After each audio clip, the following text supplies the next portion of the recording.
Long before the stars belonged to machines and weapons, humanity walked among giants in the stars. The Galactic Council, a powerful union of ancient and mighty alien civilizations, governed the known galaxy. Its grand halls on the shining planet, Velmora, were filled with voices older than Earth's mountains, beings of wisdom, experience, and strength. Among them, Earth had once held a seat, a small one, often overlooked, but present. The humans were newcomers in this vast old network of power. They arrived with wide eyes and curious minds, offering ideas no one had seen before, developing new technologies at a speed that shocked even the most advanced species. The others called them clever, bold, and daring. But slowly, admiration turned to caution. The humans did not slow down. They questioned old rules. They built machines that rivaled the Council's oldest weapons. They reached deeper into space, touching systems even the Council had ignored. What started as curiosity began to look like ambition. The more they grew, the more the Council whispered. Fear crept into ancient hearts. A decision was made. Quietly. Coldly, without debate, Earth was declared unfit. The Council called it necessary containment, a polite mask for exile. One by one, allied races turned away. Trade routes were cut. Communication stopped. Stations where human ambassadors once stood were emptied, their names erased from records. Earth was left alone, disconnected from the galaxy it had once hoped to join. The humans protested at first, sent messages, asked for a hearing, demanded answers. None came. Eventually, the signals stopped. The stars, once friendly and full of promise, became silent watchers. The galaxy moved on. Without Earth, the Council returned to its old ways. Order, balance, peace, so they told themselves. Some believed Earth would beg to return. Others thought its people would wither without support. Many simply forgot. After all, what was one little blue world compared to the power of 1,000 planets? But something strange happened. The humans did not vanish. They did not fade. Far, away from the Council's eye on a world scarred by rejection, they began to change. Not in anger, not in sorrow, but in silence. They turned their pain inward, shaping it like metal under fire. Scientists worked without sleep. Builders turned cities into hidden fortresses, and children were raised under stars they were forbidden to visit.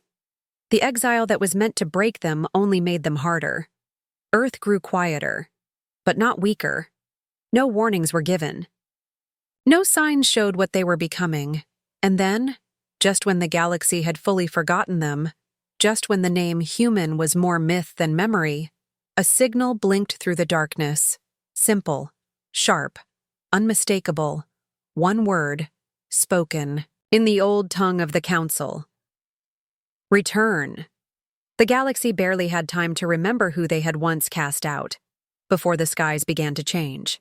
After the exile, Earth fell silent, not because it was defeated, but because it chose to disappear.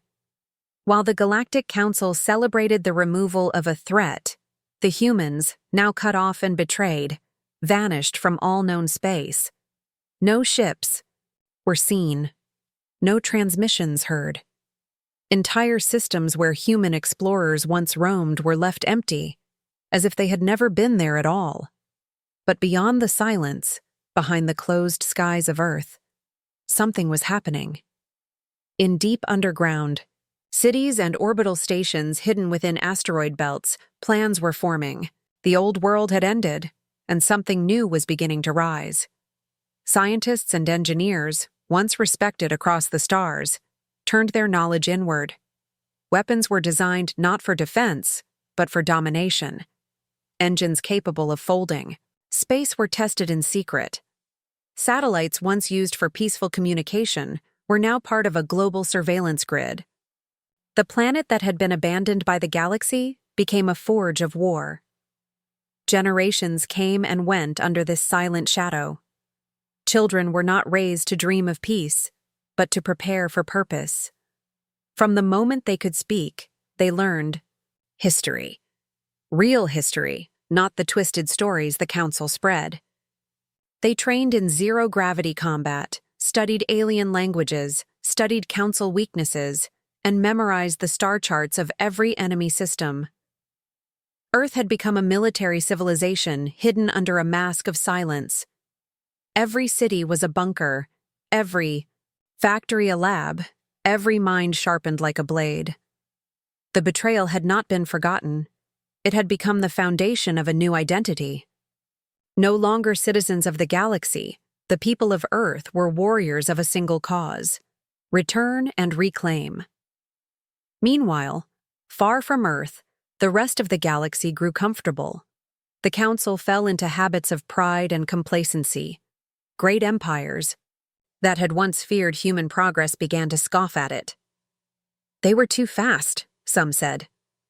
They burned out, said others. Myths began to rise. Stories of Earth collapsing into civil war, of oceans boiling and cities crumbling. No one truly knew, and none dared to look. The galaxy moved forward, convinced that the human chapter had ended. Then, without warning, a signal pulsed through the stars. It came from an unmarked sector, one that had not been charted for nearly 2 centuries. The message was brief, just a single word, but it traveled on every known frequency.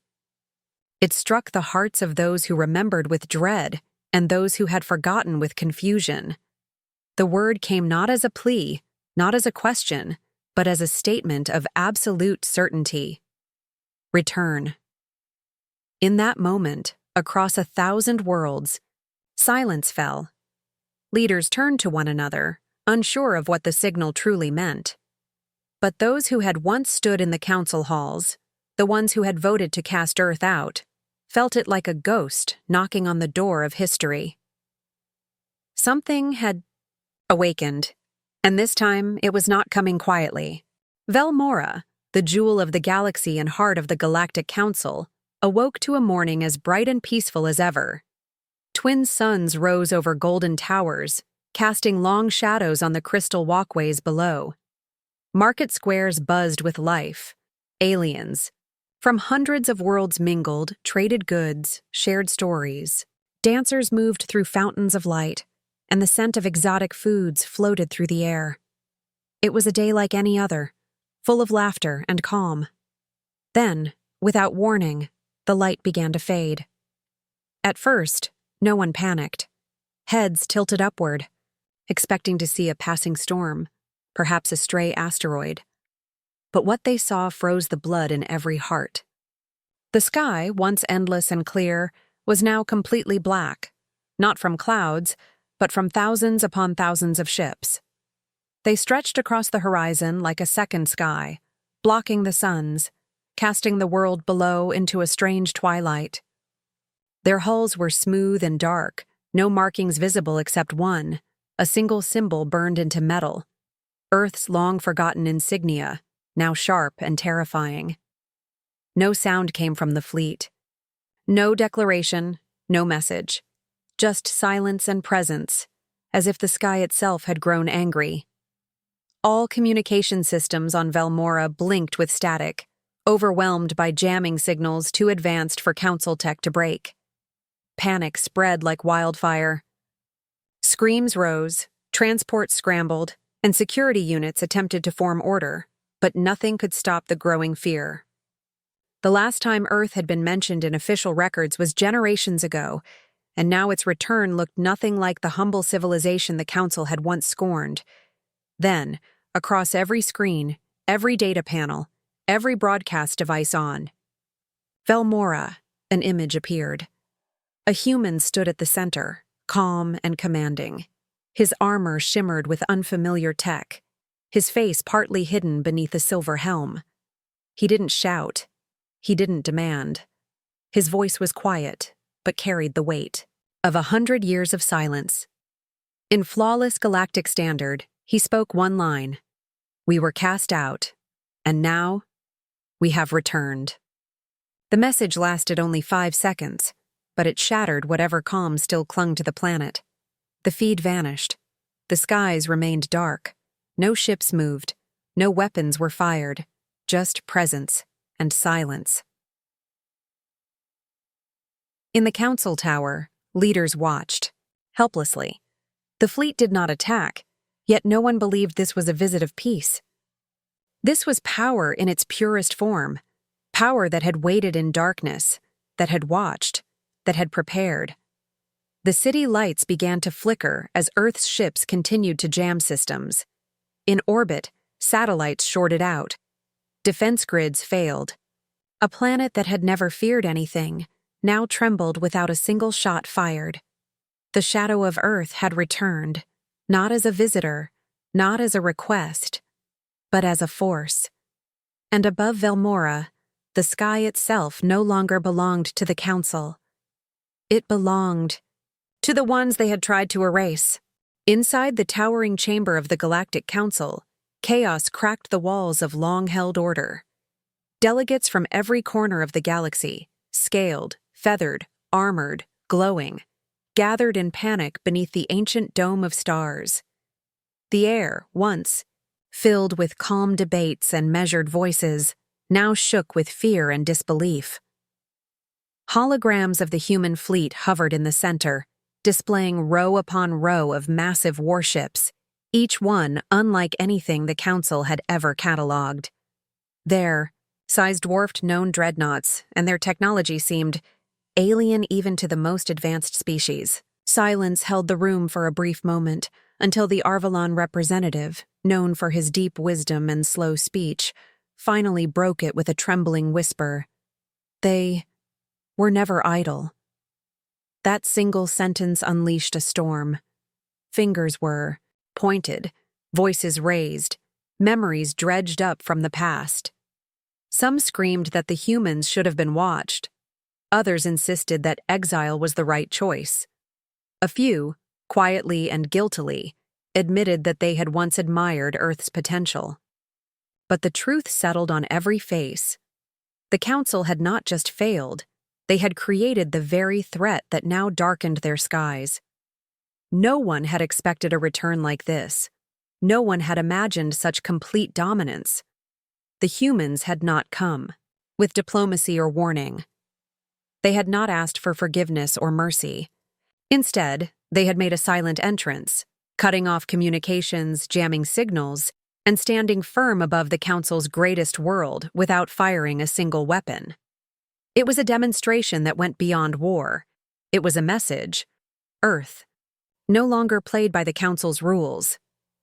Some races immediately prepared for retreat, already sending encrypted calls to their homeworlds. Others begged for negotiation. But the oldest among them, the ones who remembered humanity's rise, sat frozen in their seats. They knew something the others did not. They remembered the look in human eyes when they were cast out, the fire, the pride, the quiet fury. That fury had not died, it had only grown. Then came another transmission, this time directed only to the council chamber. A voice, calm and sharp, filled the hall. No image accompanied it. "Your judgment shaped our future," it said. "Now our future shapes yours." The message ended there, brief and chilling. The council chamber fell into stunned silence once more. There was no mention of war, but the threat hung in the air like smoke. Some leaders stood to speak, but their words died before reaching their lips. How could peace be offered to an enemy that never declared war? How could surrender be given when no demands had been made? Above Velmora, the human fleet remained still, like wolves at the edge of firelight, watching, waiting. Below, the council, once the voice of reason in the galaxy, could do nothing but sit beneath the crushing weight of a power they had helped create, and now could no longer control. Far from the halls of the council and the silent shadow of the fleet, an old world stirred. On the distant moon of Thessar, a hidden archive blinked to life for the first time in over 100 years. Deep beneath its icy surface, among long-forgotten records and buried secrets, A message had triggered a forgotten protocol. Inside its vaults, records of Earth's exile played on cracked screens, videos of debates, data logs, emotional pleas from human ambassadors. Faces filled with desperation, hope, then fury. The moon had been a storage site for neutral data, left untouched by political powers. Now it served as a mirror, showing exactly what had been done. Once proud declarations from the council echoed through the chamber. Too fast, too independent, too dangerous. Each line cut deeper than the last. Earth had not been punished for a crime, but for a threat it might become. That truth, buried under decades of lies and polished council speeches, now stood naked under the flickering lights. Across the galaxy, whispers began to spread. Civilians on border worlds heard rumors of ships like floating cities, of council systems blinking offline one by one. No violence, no battles, just silence and darkness where once there had been light. Colonies that once mocked the name Earth now spoke it with caution, sometimes awe. On mercenary planets and trade hubs, old veterans told stories of human soldiers, how they learned faster, fought harder, and remembered everything. Many had laughed at those stories. Now, no one laughed. Something had changed. Humanity had gone into the void and returned with knowledge no one else possessed. Not just better weapons, but understanding, of fear, of control, of how to strike without firing a shot. On Earth itself, silence ruled. The planet remained shrouded in coated shields, invisible to all scans, its surface hidden behind layers of stealth. But above the Earth, just beyond its orbit, the command center of the fleet observed everything. Inside its massive heart, the High Commander stood alone before a vast screen. She wore no medals, no ornate symbols, only plain black armor marked with the insignia of a star inside a circle. Her eyes held no rage, only purpose. Behind her, a team of tacticians studied the Council's panicked movements. No attacks were ordered, no invasions planned. Instead, pressure was applied, calculated, cold, perfect. Supply lines were disrupted, trade routes blinked out, communication satellites turned to dust without warning. Entire economies began to crumble without a single explosion. The Council still did not understand. It had prepared for war, for invasions and firestorms from the skies. But Earth had mastered something greater than battle. It had mastered fear. By standing still, it made the entire galaxy move. By doing nothing, it forced the stars to tremble. In that silence, a question spread from system to system, from leader to citizen, from soldier to child. What do they want? And the terrifying truth was no one knew, because sometimes the scariest thing in the galaxy is the enemy who doesn't speak. As days turned to weeks under the darkened sky, Velmora's once proud towers dimmed, not from power failures alone, but from the weight of uncertainty pressing against every wall. Food reserves grew thin, trade had frozen, and communication with distant worlds remained silent. The Council, shattered and desperate, finally agreed to meet in full secrecy. Beneath the planet's surface, in a secure chamber built during ancient wars, the highest minds in the galaxy gathered, not to strategize, but to plead. No weapon could touch the fleet above, and no words could draw a response. That was until the sky itself spoke. Without warning, a singular voice echoed through every device, every screen, every mind connected to the network. Calm, clear, and unmistakably human, it broke the silence with a command that would reshape history. The Council shall stand before Earth, not behind walls, not behind titles, in person, in silence, one planet, one leader, and they will listen. No explanation followed, no time given, only coordinates. An uninhabited moon near the galactic center, once believed cursed, now selected as neutral ground. Then silence returned. The Council had no choice. With trembling hands, they selected a single envoy, a Zarn diplomat named Selvek, known for his sharp mind and balanced judgment. He traveled alone in an unarmed vessel, watched by thousands of unseen human warships along the way. The Chosen. Moon greeted him with eerie calm. A black structure stood in the middle of a barren plain, neither welcoming nor threatening, just waiting. Inside, light guided his steps down a long corridor of glass and metal. At the end, in a quiet room, sat a single human. He looked ordinary. No armor, no weapons. Just a man in simple clothes, seated in a chair as though waiting for a conversation over tea. But his eyes, cold, steady, unblinking, spoke of centuries hidden in the dark. Selvik bowed, not in surrender, but in respect. The human said nothing for a long moment, then finally spoke. "This isn't revenge," he said. "This is recognition of what you did, of what you denied. We were cast out for being too much. Now we are everything you feared, and we offer a choice." Selvek listened without interruption. The human continued. "We don't want your cities. We don't want your planets. We want the truth written into the stars. Let history remember what the Council did. Let the galaxy know what Earth became. And let your rule end, not with war, but with understanding." He paused, then leaned. Closer. "Sign the record. Step down. Disband the Council. Begin again, not controlled by fear, but by equality. Or we remain above you, forever." There was no threat, no need for one. Selvek understood. If this demand was ignored, the fleet would not fire a single weapon. It didn't need to. The galaxy had already seen the shadow. And shadows, once cast, do not disappear. They grow. The meeting ended with no handshake, no farewell. Only a silent agreement etched into the void between stars. The skies above Velmora began to clear, not with the lifting of clouds, but with the quiet retreat of the human fleet. One by one, the warships disappeared into the stars, their massive forms vanishing without a trace, like ghosts melting into the void. No farewell was given, no final message sent. Their silence had spoken enough. Across the galaxy, systems slowly flickered back to life. Trade routes reopened, satellites hummed with signals, and lights once dimmed by fear burned again. But something deep had changed. Something no machine or sensor could measure.